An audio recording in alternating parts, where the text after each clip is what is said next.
Oceanside, California, a beautiful city on the lower west coast of California. It's a place with deep history and a lot of new recent renovations. It's a different city than I remember. I used to actually live here. I had my first apartment here up on North Nevada Street when I was about 20 years old.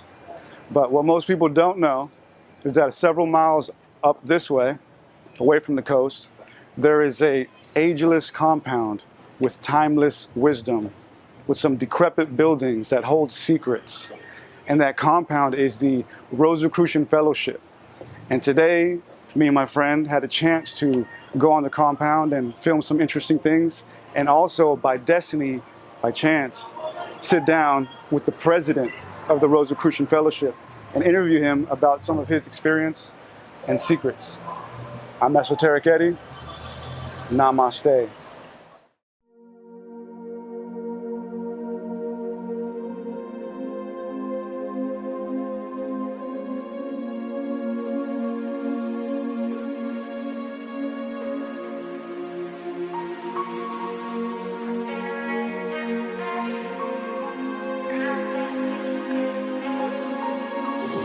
It is the purpose of the Rosicrucian Fellowship to unite and harmonize each with the others by teaching a religion that is both scientific and artistic, and gather all churches into one great Christian brotherhood. One of the members, Charles Weber, explains how the founder, Max Heindel, started the Oceanside Rosicrucian Fellowship. The Rosicrucian Fellowship was started formally in 1909 with a prior history for that formation. The actual founding here of the fellowship at Mount Ecclesia was in 1911. Max Heindel is the founder of the Rosicrucian Fellowship, and he was given the teachings, what are called the Western Wisdom teachings, by an elder brother of the Rose Cross when he was in Germany seeking answers. He brought those teachings back to the United States in the form of a book which was originally given to him as thought transference by one of the elder brothers, and he translated from the German. He retranslated his English version. He disseminated those teachings by through lectures, and through the publication of the Rosicrucian Cosmoconception, which were a formulation of those original teachings. As we walked through the compound that day, it was sad to see that what used to be a thriving and beautiful place was now a disintegrating and forgotten place. Some of it is still being maintained, but for the most part, it all just seems like an ancient wonderland frozen in time. What used to be professional-looking buildings, bustling with people coming to and fro, spiritual seekers and all, are now just boarded-up, desolate buildings. Rosicrucianism was an esoteric philosophy born out of the 1600s by a mysterious group posting up messages and pamphlets throughout Europe, claiming to have secret knowledge pertaining to the soul and its abilities to transcend death through alchemical processes lost to mankind. In this next section, we passed by the old medical center, which is now a shell of what it used to be. And I heard some music going on in one of the rooms, so I saw if I could maybe get somebody to answer the door, but as I did, somebody else from the compound actually yelled out to us, and he turned out to be an interesting character. Not open today. Bicycles, everything. What's your name? Gil. Eddie. Hey, Eddie. Nice to meet you, man. Also Eddie. Eddie 212. Yes, I sir. think you've been here before, because that kind of clicks.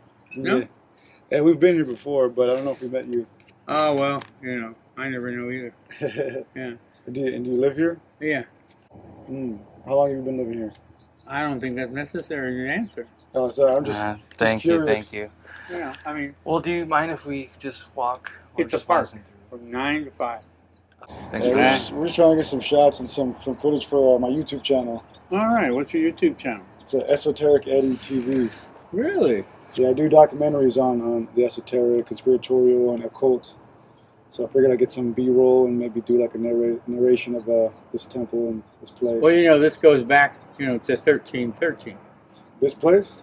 This organization. Oh yes, yeah, the Rosicrucians. Yeah.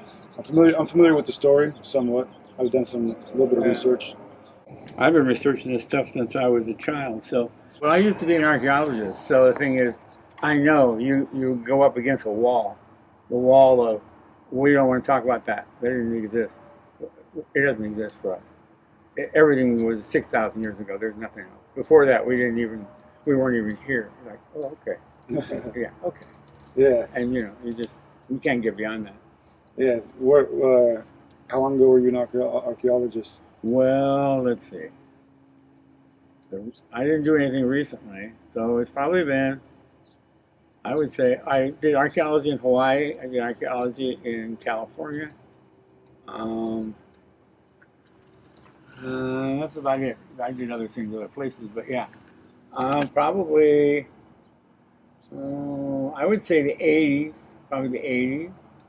Yeah, because we did a lot of books, and we met with Leakey. Did you ever hear of him? Leaky? Yeah, the one that discovered Lucy in Africa. Oh, what? Really? Yeah, her fossilized remains. Yeah. Yeah. And he came out to our early man site, which is out on the way to Vegas. Yeah. On Zizek, out there by Zizek Road. That's Pretty nice necklace. Thank you. Yeah, it was gifted to me. So it quartz. Yeah, you know, it records everything. It does. Yeah. Yeah, they use it for like CDs and stuff. Yeah. A lot of technology. But it records everything. Well, didn't know that. So do we. You know, we do that too. No. Every breath you take in, you're recording what your environment is, your mental thought, and everything. It's all recorded and printed on your. Well, you should get one of our books, The Cosmo Conception. I have it. Yeah. Max Heindel. Yeah. I have one. I haven't read the entire thing, but I have one on my shelf. Yeah. Well, you don't have to go to the back pages, and then where all the indexes and all the word, because you got to look at it with an open mind. That's for sure. Yeah. Yeah. What would you say is the main message? Love is the answer. And although he doesn't mention it, but from my studies and so forth, it's basically giving you the primary information for Law 1. You know about the Hollow Earth? Yeah, I love that theory. Yeah. No, I mean the reality of it. No, I've never experienced it. If you get a chance, look up Admiral Byrd's diary. Okay. Yeah, I'm familiar with his story. He flew into it or something by accident. Well, he was trying to cross it, and you can't cross it. Because he went. It's like a bowl. So, the the North and South Pole magnetics are a ring around the outside of it. So if you come up a certain way, you approach it. Oh, here's the magnetic north. Here's the magnetic south. And it's not. It's the edge of the bowl. Well, that's where they find the woolly mammoths that are frozen solid in the ice and stuff, and where they come from. Other logs that come down from above Alaska. Where do the logs come from? Anyway, that's just another thing. Yeah. So it's round or disc. Yeah, but it's what is that called when you see it goes in? Taurus. That's it. It's a torus. The Earth. Yeah. All the planets are. Yeah. What? Yeah, but we're not. It's different connections. I like that. I've heard of the flat Earth and the globe, but not the torus. Yeah. Oh yeah. I'm gonna go with that, man. Earth is a torus. It is. Yeah. We are a torus. Each of us. Yeah. Our fields. Yeah. Yeah. Anyway, back to that is that we record every moment from when we took our first breath. When you take your first breath, that's when you activate your seed atoms. And then your blood is what carries it through, and it goes through the atoms. It's like a computer, like it's going through a computer program. Because we're holographic. We're not really here. Yeah. And so then it records everything there, and that's when you pass out of this hologram, and you go and get ready for the next then you review all that because it's got a tape to play. Mm. And that's where the idea of purgatory comes Mm. So we remember the stuff in purgatory, and then from. Well, we go through different phases. It's in the cosmos. We go through different developments. You go through the first part where you get the happiest, the joy of all you did. And then you go through the things where you may have had some difficulty with the people you're dealing with, and you're going to experience it through them and how they felt after you did something. There's different heavens: first heaven, second heaven, third heaven. That's why you should lay in state or in ice for 3.5 days or 84 hours, because then your memory bank, your computer we talked about, is pulling all of the memories out. But they're all, they're like pockets. You got little pockets. You know how it is. Like if you, well, I don't know. I come from, the Woodstock era. So if you had a pocket of something that was, you thought was like, oh yeah, that's years ago, and it could come up again because it's stored in some fat pocket. And presto, you get another little, woo, I remember that, Yeah. Interesting. So laying in ice for 3 days. You said 3 days? Yeah, 3.5. 3.5 days. And most places, because you want to get cremated. You don't want to have to just have your other bodies. There's different bodies, different levels of bodies that are, esoteric. And you don't want to be having to hang around them as they decay. We're immortal, you know that. Yeah. We never were and never will be anything. We always have been, always will be. We're a spark of a consciousness, and so if you connect to you can connect to the records of that consciousness. That would be the Catholic record. I've been to them. I did a thing on the Beatles. That was really quite a evening. So you did a thing of the Beatles? Yeah. What do you mean by that? Well, I went through I was looking through the records and I came up and there was this box and it said the Beatles. And I took it out and it was all of what was going to happen and did happen and went through with the Beatles. It's a file. Did you astral project there, or how'd you get there? Probably. Yeah. Did you mean to do that, or did it just happen? No, it probably just happens. A lot of times for me, it just happens because I can get over anxious about directing it to go a certain way, and then then it's like, well, I don't want to go there. I want to get you over here. Yeah. Because we do go to school from like 12 to 3 at night. Hmm. You wake up about 3 o'clock in the morning. Pretty often, yeah. Yeah, that's because school's out, Mm-hmm. and you're not maybe consciously aware of it because we have subconscious work that we do, and you should get to bed and try to get to sleep by at least 10:30. So that your body, you have that time till 12 to rejuvenate it. And then the rest of the time you're not having to, fix something that, you maybe overstressed a muscle or something. Then you have from 12 to 3 to go to the school. All kinds of schools. Everything you can think of. Art, music, anything. Yeah. That's fascinating, man. Anyway. Oh, I wanted to tell you that there's 72 different organizations throughout the world that use our name. But we are the one and only one. Fellowship. Rosicrucian Fellowship. They use the word Rosicrucian. Yeah. 72 of them. When did this become discontinued? Because it used to be thriving, I imagine. Well, the first time it was built and running really strong was right before World War I. And the big buildings down here, which I don't know if you've got there yet, the guest house. No. That was a sanitarium.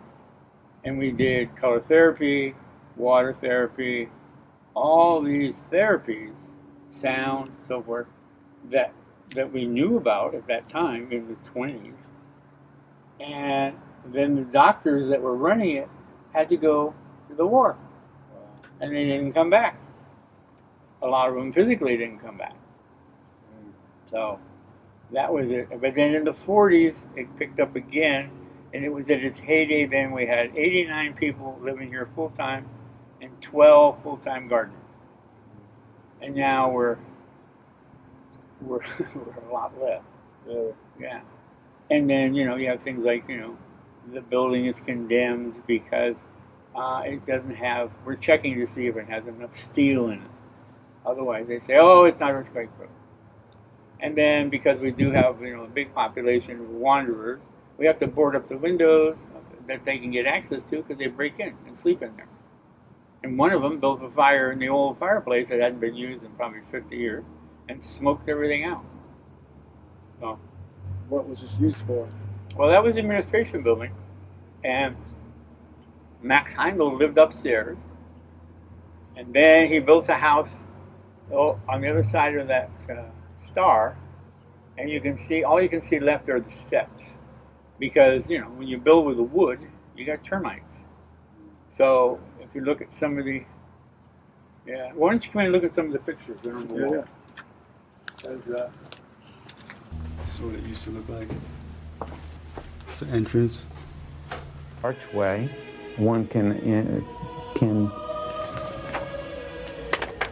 consider that one is embarking on a new phase of their life. They're entering into a new area. Immediately before one is a pine tree. It's called a Norfolk pine, and right now it's about 120 feet. It was planted in the early days of the fellowship. It's about in about 1915.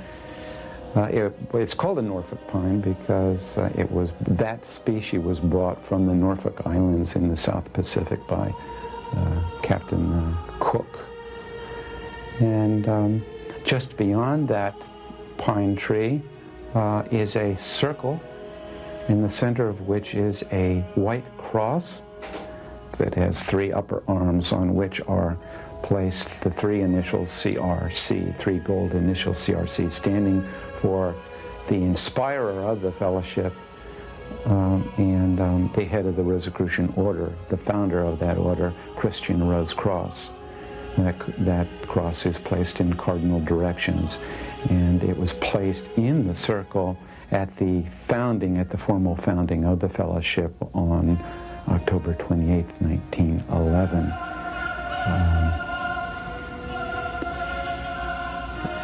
The street on which the main street of the fellowship is called Ecclesia Drive. One has already gone by the administration building, which is on the left, and at one time a flag was flown for the fellowship bearing its symbol, which consists of a white cross that has 7 red roses around its upper portion, the upper arm, and it's in a background of a star with a single apex pointing upward.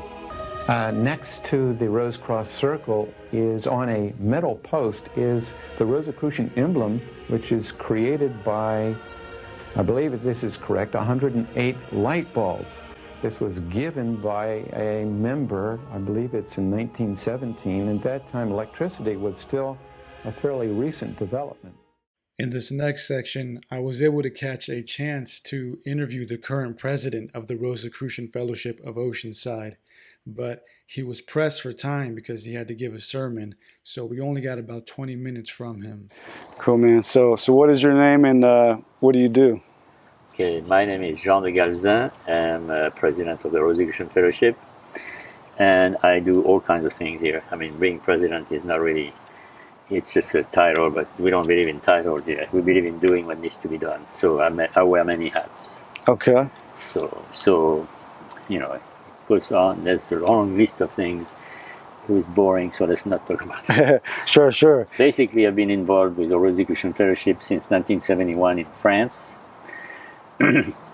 I came to the United States in 1976 to volunteer here for 2 months, because prior to that was in 1976, because prior to that in 74, 75 I took a long trip from Europe to India for the purpose of turning the page, because I was just breaking up with my girlfriend, and a friend of mine was doing the same thing. So we came to India. We were planning on going to Thailand and then to Japan and then to California to visit this place, but in India we didn't have enough money, so we had to return to Europe. So in 76 when I heard that they needed somebody to help for 2 months, I said, okay, this is my ticket. So I worked out and saved some money and bought a ticket and came here. And lo and behold, when I was here, I was told that I was going to stay here. Which, in fact, that was fine for me because I love California. I didn't have an attachment in Europe. I didn't have a job waiting for me and nothing. And, I was a free being. So I came here and stayed here and worked here for 10 years. After 10 years, I was asked to leave because my ideas were too forward. In other words, I wanted to bring computers and videos and, modern things here. And then the powers to be were afraid of it because they didn't understand it. So they asked me to leave. So I left. And that was 1986. And until 2008, I was working in the world. I bought a health food store. I worked for a furniture store. I had all kinds of different things going on. I worked for the TV station. And in 2008, they asked me to come back here. So I've been here since 2008, and I volunteer. Did you have any experiences growing up that led you on this path of spirituality, like any paranormal experiences or ET experiences? Okay, when I was a kid, I was you would say I was psychic. When people would lie, I just knew it right away. I didn't have to explain anything. I just felt it. And all my youth, I was dealing with things that were unexplainable, and I had nobody to talk to. I was born on a farm, so away from everything. Didn't have any friends or very few, and they were far away. So basically, when I became a teenager, I had those intense relations of liking or disliking people. As the minute I saw them, I couldn't explain that. And eventually, when I was 17, the physics teacher explained about TV waves, radio waves, and stuff like this, invisible forces, mechanical, physical forces, I would say, and made me realize that what I was picking up was vibe from the environment. So that opened me a whole new thing, and then I bought a book called The Morning of the Magician, which explained presented all kinds of unexplained phenomena. But in there, they were talking about astrology and alchemy and about the Rosicrucian order, and I found this extremely interesting. So the idea that the alchemists were following the stars for every step they were taking intrigued me, because I was raised in a Catholic church, so you don't have any of that in that particular thing. Yeah. That was the work of the devil, so don't touch it. And when I talked to the Order of the Rose Cross, I found fascinating that these 13 individuals that they were presenting, who don't live on the physical plane, they live in the etheric plane, in the invisible dimension, were involved in the government of the world, promoting evolution of mankind, very, very philanthropic, very spiritual, and I found this fascinating to the point that I wanted to work for them. I wanted to find them and do something for them. Unfortunately, I couldn't find any information. Everywhere I went, there was no information. So it took me 3 years until for quite a while I lived in England for 3 years. And then I was doing studies with the University of Bordeaux in France by mail. And when I came back in November of 1971, I passed my exam, and at the end of the exam I was going to go and party with all of my buddies. And as I'm crossing the big glass windows of the university, on one of the windows there was a poster. And the poster, I didn't really pay attention. I just passed by, but for the corner of my eyes, I saw Association Rosicrucian, which means Rosicrucian Association. And, I was going to my party.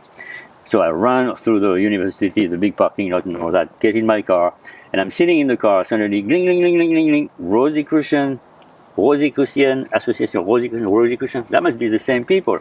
So I got off of the car, got back to the door, and indeed, that same evening, there was a lecture about different things that this particular Paul was presenting. So I said, okay, that's it. This is my signal. I've been looking for 3 years.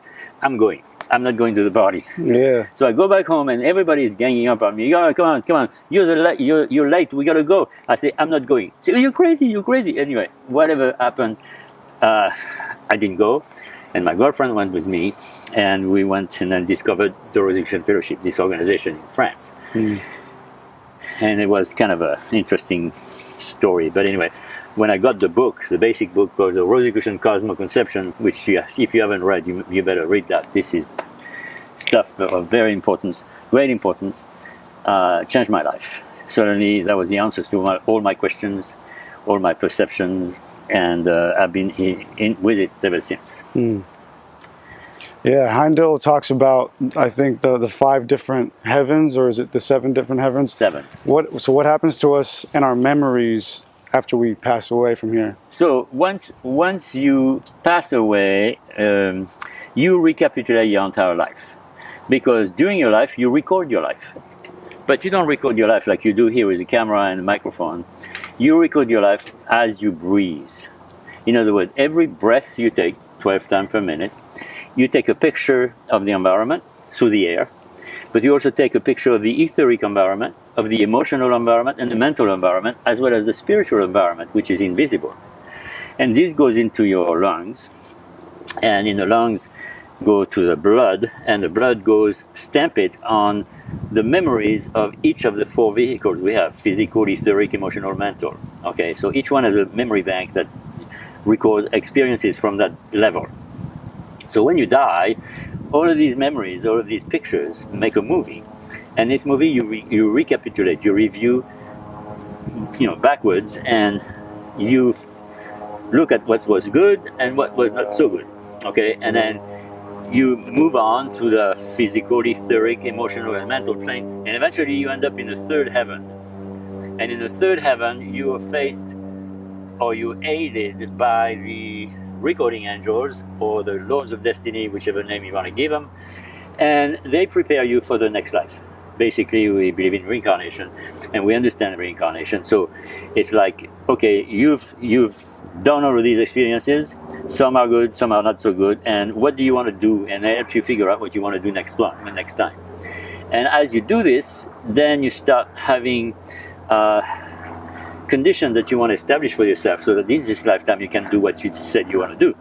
So you choose a father and a mother, because they're going to give you the genetic codes for the kind of body you want. Like if you want to be a construction worker, let's say in one life you've been too much on the brain and the mind and too intellectual, and you want to go back to more practical, down to earth reality. So you say, I'm going to be a construction worker. Okay, that means you're going to have big bones, big muscles, strong body, and not too much of a intellectual orientation, but more of being tied to the earth. Okay, so you're gonna find parents that are gonna give you this type of body. Okay, the energy code from both of them are gonna combine to give you who you are physically. But if you want to be a musician, for example, then you want to have a finer body, a nice nervous system, long fingers, a sensitive hearing, like a sensitive consciousness. So you'll have the different DNA, a different genetic material. And then eventually you decide what kind of religion or no religion you want to have, what kind of education, generally speaking, and what kind of an environment, countrywide, you want to go to, what kind of culture you want to be in, so forth. All of these. Once you decide all of this with them, then they pick up a time which will allow you to go through a sequence of experiences. Because experience, you can't climb a ladder from the 1st to the 5th to the 3rd to the 9th. You have to go 1, 2, 3, 4, 5. So you have to do things in sequence. So they choose a time and a place and a date which will start your experiment, so that you can go through this successive process of learning your lessons and facing your challenges, so that you can be successful in resolving them, or in expanding what you want to expand. So like a soul contract. Right. Is there ever an end goal to this learning process? The end goal is eternal life, basically. We're trying to, from this physical life where we don't remember anything, because once you come down through the womb, you forget everything. That's a problem. That means you have to now figure out, hey, why am I here? What's my purpose? What's my mission? What's my raison d'être? So that's part of the experience also. Are there evil entities that are a part of this universe or simulation? Okay, the evil entities are tempting you to go astray from your path. Okay, and that's where you learn to recognize good from evil. Are they a part of the good? Are they in coherence with the good? Or are they altogether just They are different part things? of the whole. Okay, the whole is like day and night. You could say day is good and night is evil. Well, that's a symbolic thing. They are part of the whole system, and they are meant to strengthen your spiritual self, your soul power. Okay, we are here to build our soul because the soul is the intermediary between the body and the spirit. So every experience you have in life is an experience that teaches you certain wisdom or certain know-how or certain skills, and this wisdom is stored and to build the soul. Okay, and the soul is threefold. You have a soul that you extract from your physical experience called the conscious soul. You have a soul which is extracted from the experience of your vital etheric body, which is your intellectual soul. And then you have the soul that is extracted from your emotional experience, which is your emotional soul. And those three are combining together to assist your spirit into becoming more efficient in learning and doing what you had decided to do. So the process of soul growth had to do with confronting life, with positive and negative and everything else. So everything serves for the good. Everything works for the good. You know, regardless of if you get involved into a bad experience, well, there's always some good side into the bad experience, and you have to learn to focus on the good side to eventually overcome the bad side. Are we in the age of Aquarius now? No. No. We are 500 years away from the Aquarian Age. The Aquarian Age is defined by the precession of the equinox, which is the motion of the spring equinox, the vernal point, in relation to the constellation, the stars. Okay, so the stars are considered the sidereal zodiac, and if we every year when we have the crossing of the sun from the south to the north, which is at the equator, at the celestial equator, what we have now is a point in the sky, and this point, if you line it up with the constellation, the stars, then what happens? You will notice that every year it precedes its position by 50 seconds a year, which is not much, but that 50 seconds a year correspond to about 1 degree every 72 years, 30 degrees into 2160 years, and the whole zodiac in 26,000 years, which means that we are all unique. Each one of us is a unique individual. We have a certain time, even twins are unique because they have different souls in the first place, and they are born at a slightly different time. There could be a time of 5 minutes more, and that is enough to change the chart, because when basically the whole thing is crux is established around your matrix. See, when you come out of the womb from a watery environment and you pop out into the air, you breathe your first breath, and that's your moment of birth, the real moment of birth. And that energy which you breathe, like I explained, goes to your blood and goes to your memory banks, and then this is your matrix for life, for this life. Because every life we have a new one, okay? And this matrix is a fixed picture. We call it the astrological chart or the natal chart, and it's fixed. It's imprinted on you, and you can't change it, regardless of what you do. But then on top of it, the planet keeps moving, and as the planet moves, they hit various points on your chart and bring different experiences for you to learn or experience whatever you chose in the third heaven.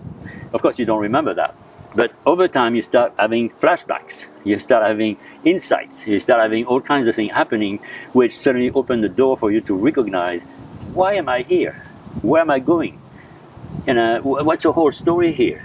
You got to figure out what it is. And that's the whole point of this, and one of the major points of this life, discovering your reason for being here. Awesome. Fantastic stuff. Well, Jean, any closing thoughts for the people? Well, we have a lot of misconceptions about the Aquarian Age, okay? Because I didn't go into that. Basically, the precession of the equinox corresponds to a difference between the 0 degree of the sidereal zodiac, which is the stars themselves, the constellations, and the tropical zodiac, which is the one based between sun, earth, and moon, okay? So this vernal point that we look at every spring, 0 degree Aries, is now about 6 degrees of Pisces. We're going backwards. Remember, the process goes backwards into the precession. And then therefore we're going through Pisces, we've gone all the way about 24 degrees now. So we are another 6 degrees before we get to Aquarius. And so that means I equate about, 500 plus years. Okay. All right. Anything people should know as far as how to prepare for? So basically, if you want to know more, I'm inviting you to get in touch with our website, which is www.rosicrucianfellowship.org. We also have a main book called the Rosicrucian Cosmo Conception that explains all of that. And we also have a twice a year we have a summer and winter school where we have free classes for all day, for 5 days, 6 days, 7 days, depends. And we also have lessons by mail that you can, correspondence lessons in philosophy, in astrology, in Bible lessons, and esoteric Bible lessons, and so Bible symbolism. And on October 28th, every year we have a celebration where we reenact in some ways the dedication of this place to the work of the Elder Brothers. Okay, and after that, like at 2 o'clock, we have a esoteric tour of the ground explaining the landscaping and the mystical information that is disguised into it. And at the end, people once a year can enter this big temple over there, just once a year, to see what's in it. What's in it? You'll see. You have to come on the 28th. Okay.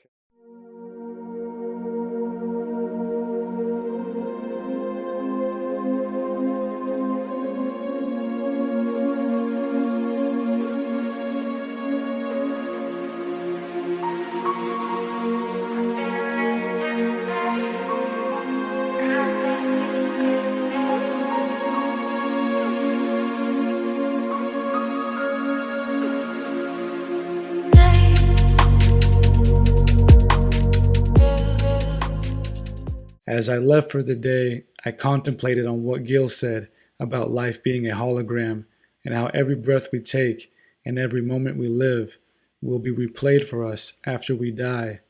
And I also thought about what John said about reincarnation and how this life is a school and how we're meant to come back until we've learned our lessons and can ascend to higher dimensions.